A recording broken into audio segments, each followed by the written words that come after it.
Mata adalah jendela dunia. Ya, ini suatu ungkapan yang saya rasa hampir setiap orang pernah mendengar. Bahkan Anda bisa mengungkapkan bahwa apa yang Anda lihat adalah berawal dari mata, ya. Nah, ini bicara masalah kesehatan mata. Tentunya beragam gangguan kesehatan pada mata bisa terjadi dan mungkin Anda juga pernah mendengar yang namanya katarak. Pernah dengar, Bu? Ini penyakit usia berapa? 50 tahun ke atas. Ya, benar sekali bahwa katarak ini identik dengan faktor usia. Namun, apakah benar hanya usia yang bisa berisiko terjadinya katarak, Dokter Daniel? Betul, jadi sebetulnya katarak sendiri dibagi tiga. Yang pertama itu adalah sebetulnya kongenital.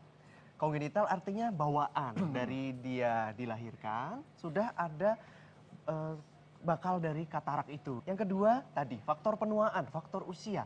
Di mana terjadi Ini aging alami ya? Aging, di mana terjadi degenerasi dari lensa. Jadi di mata kita ada suatu bagian yang bening, yang merupakan lensa dari mata kita, yang fungsinya memfokuskan cahaya untuk jatuh di retina, itu menjadi dari bening menjadi lama-lama menjadi keruh.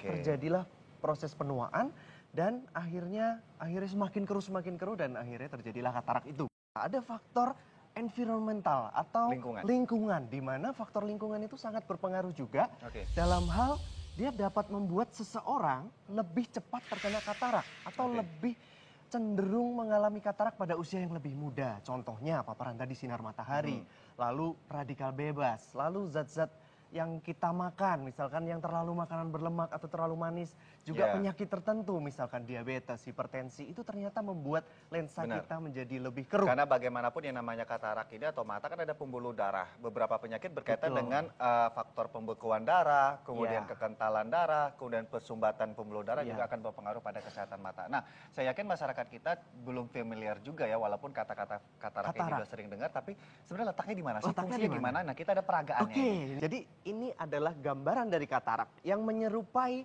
dari kamera ini, Dokter. Itu mereka ada yang namanya lensa. Bicara masalah lensa, Dok, kita punya peragaan di sini yang memperagakan lensa di mata kita itu seperti lensa kamera yang biasa kita gunakan. Di sini saya punya kamera yang berfungsi dengan baik, artinya dia jernih. Dia dapat memfoto tadi mobil klasik ini dengan sangat jelas. Ini saya peragakan, Dok, ya. Ini berarti untuk fungsi mata yang normal dulu. Mata normal ya, pada saat masih clear, masih jelas itu, kita bisa melihat seperti ini. Nah, itu posisi dari mobil jelas, setir ya. Jelas. Ini untuk mata yang normal. Mata yang clear, mata yang normal, di mana belum terjadi kerusakan. Nah, yang kedua, kita memiliki peragaan yang berikutnya adalah pada saat saya memasang ini. Ini memperagakan bahwa lensa yang mengalami degenerasi dengan usia ditambah tadi ya faktor lingkungan, paparan radikal bebas, stres oksidatif dan juga berbagai macam proses yang menyebabkan degenerasi dari lensa itu. Lensanya menjadi keruh, sulit untuk seseorang itu dapat melihat dengan jelas, Dokter. Nah, ini saya peragakan. Siap, yang kedua ini memperlihatkan mengalami katarak seperti ini. Mana hasilnya? Nah, ini hasilnya. Oke, ada perbedaan, Bu? Ya, jadi sebenarnya ada visual atau penampakannya juga ada terjadi perubahan yang cukup signifikan. Iya, makanya seseorang yang terkena katarak kan dia sangat berbahaya jika dia harus misalkan mengemudi atau bekerja dengan mesin tertentu, mesin jahit misalkan, nanti bisa tertusuk. Nah, kita runut tadi dari penyebabnya. Faktor lingkungan inilah yang dapat kita bantu. Artinya jika di genetik memang susah harus operasi. Lalu penuaan terjadi terus. Nah, kita harus mencegah efek samping dari penuaan antara lain faktor-faktor yang mempengaruhi di dalamnya termasuk radikal bebas tadi, stres oksidatif yang terjadi, glycation. Glycation itu jadi protein menempel di sana sehingga menyebabkan kekeruhan, radikal bebas menyebabkan stres oksidatif yang menyebabkan terjadinya reaksi oksidatif, reaksi berantai yang menyebabkan lensa semakin buruk, terjadilah katarak. Nah, inilah yang kita tangkal dengan yang kita sebut sebagai antioksidan yang mencegah stres oksidatif, mencegah terjadinya glycation tadi dengan proses kimia lah ya. Kimiawi ya yang cukup rumit yang terdapat di dalam yang merusak. Nah, ini harus kita serap, kita cegah dengan antioksidan. Nah, antioksidan tadi saya mendapatkan informasi dari sebuah jurnal yang dilakukan penelitian ya untuk dapat meneliti antioksidan apa yang kuat. Antioksidan yang terkuat dari jurnal yang didapatkan oleh saya itu adalah antioksidan di dalam kulit buah manggis.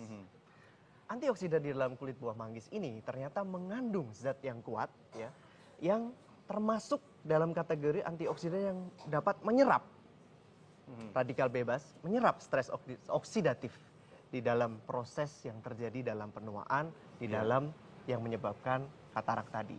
Nah, itu tadilah salah satu manfaat dari buah yang alami di Indonesia ya, buah manggis, terutama dari bagian kulitnya yang berwarna merah keunguan itu. Bila diekstrak, Dok, itu akan menjadi sumber antioksidan yang sangat baik, sangat kuat untuk dapat sebagai salah satu tindakan pencegahan dapat kita konsumsi sehari-hari. Oke, baik. Tepuk tangan buat Dokter Daniel atas informasinya. Makasih Dokter Daniel ya. Iya, selalu hidup sehat ya dengan mengkonsumsi makanan yang juga sehat. Sesaat lagi masih banyak informasi, tidak hanya katarak di Dokter Indonesia, tapi masih banyak. Jangan kemana-mana. Tetap di Dokter Terus.